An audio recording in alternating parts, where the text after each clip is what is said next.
প্রকাশ করা হচ্ছে এইচএসসি ও সমমান পরীক্ষার ফলাফল। স্ব শিক্ষা বোর্ড ফলাফল প্রকাশ করছে। রাজধানীর বকশীবাজারের আন্তঃশিক্ষা বোর্ড সমন্বয় কমিটি তুলে ধরছে ফলাফলে বিস্তারিত। আমরা সরাসরি চলে যাচ্ছি সেখানে। পজিটিভ আমরা করেছি। যাই হোক, আমি আর কথা বাড়াবো না। এখন আমি আমার চেয়ারম্যান মহোদয়কে অনুরোধ করব আজকের পরীক্ষার ফল ঘোষণার জন্য। স্যার। বিসমিল্লাহির রহমানির রহিম। প্রিয় সাংবাদিক ভাই ও বোনেরা, শুভ সকাল। আপনাদেরকে আন্তঃবোর্ডের পক্ষ থেকে এবং ঢাকা বোর্ডের পক্ষ থেকে আপনাদেরকে স্বাগত জানাই এবং আপনারা আমাদের আহ্বানে সাড়া দিয়ে যথাসময়ে আপনারা এখানে উপস্থিত হয়ে আমাদেরকে কৃতজ্ঞতা ভাষা আবদ্ধ করেছেন। আপনাদেরকে সেজন্য ধন্যবাদ। আপনাদের সঙ্গে আমাদের বোর্ডের তথা শিক্ষার দীর্ঘ পথ চলা। ঢাকা বোর্ডে নিয়মিতই আপনাদের খবর কভার করা এবং নিয়মিত আসা, এগুলো আপনাদের অনেক আগে থেকেই আপনারা এতে অভ্যস্ত আছেন এবং শিক্ষার সঙ্গে জড়িত আছেন। শিক্ষার ভালো মন্দ, শিক্ষার সকল খবরাখবর আপনারা ভালোভাবেই জানেন এবং আপনারা শিক্ষা সংক্রান্ত ফোরকাস্টও করতে পারেন ফলাফলের। তো যাই হোক, আপনাদের মাধ্যমেই আমরা জাতিকে বা আমাদের উপর যে দায়িত্ব ছিল, সরকার বোর্ডের উপর যে দায়িত্ব অর্পণ করে রেখেছেন, আমরা সেই দায়িত্ব পালন শেষে যে ফলাফলের আমরা পৌঁছেছি, সেটি আপনাদের মাধ্যমেই সকলকে, সংশ্লিষ্ট সকলকে জানিয়ে দেওয়ার জন্যই আপনাদেরকে মূলত আহ্বান করেছি। আমরা এখন সেই বিষয়গুলোই শুরু করতে চাচ্ছি। তা আমি প্রথমে আন্তঃবোর্ডের অর্থাৎ সকল বোর্ডের ফলাফলগুলো, পার্সেন্টেজ এবং জিপিএ 5 এর সংখ্যা প্রথমত যেটা আমাদের বিবেচনায় আসে সেই জায়গাগুলো উল্লেখ করব এবং ইতিমধ্যে আপনাদের হাতে আমাদের এই সারসংক্ষেপটা পৌঁছেও গিয়েছে। সেখানেও দেখবেন আমি কয়েকটি বিষয়, বিশেষভাবে উল্লেখযোগ্য কয়েকটি বিষয় আপনাদের সামনে তুলে ধরব। পরবর্তীতে আপনাদের যদি কোনো প্রশ্ন থাকে, আমরা এটা একটি মত বিনিময় সভা, আমাদের সঙ্গে আমাদের মত বিনিময় হবে এই বিষয়ে।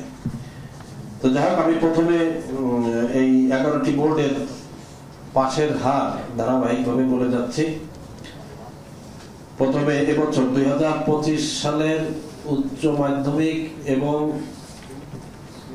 সমমান পরীক্ষা, তার ফলাফলে দেখতে পাচ্ছি ঢাকা শিক্ষা বোর্ডের পাশের হার 64.62%, Rajshahi board 59.40%, Comilla board 48.86%, Jessore board 50.20%, Chittagong board 52.57%, Barisal শিক্ষা board 62.57%, Sylhet board 51.86%, Dinajpur board 57.49%, Mymensingh board 51.54%, মাদ্রাসা শিক্ষা বোর্ড 75.61%, কারিগরি শিক্ষা বোর্ড 62.67%। এই হলো সকল বোর্ডের 11টি বোর্ডের পাশের হারের পরিসংখ্যান। এই পাশের হারগুলোর গড়, অর্থাৎ সমগ্র বাংলাদেশে সকল বোর্ডের পাশের গড় হার 58.83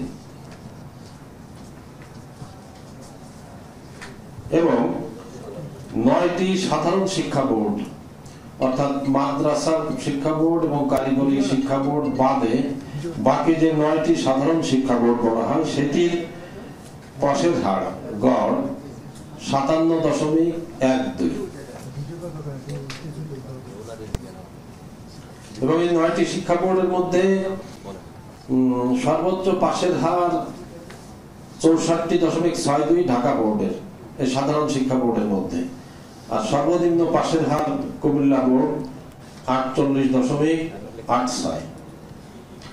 এর মধ্যে আছে অন্যান্য বোর্ডের পার্সেন্টেজ, এবং এই 9টি বোর্ডের গড় পাশের হার 57.12। আগেই বলেছি আলিম অর্থাৎ মাদ্রাসা শিক্ষা বোর্ডের পাশের হার 75, কারিগরির 62.67।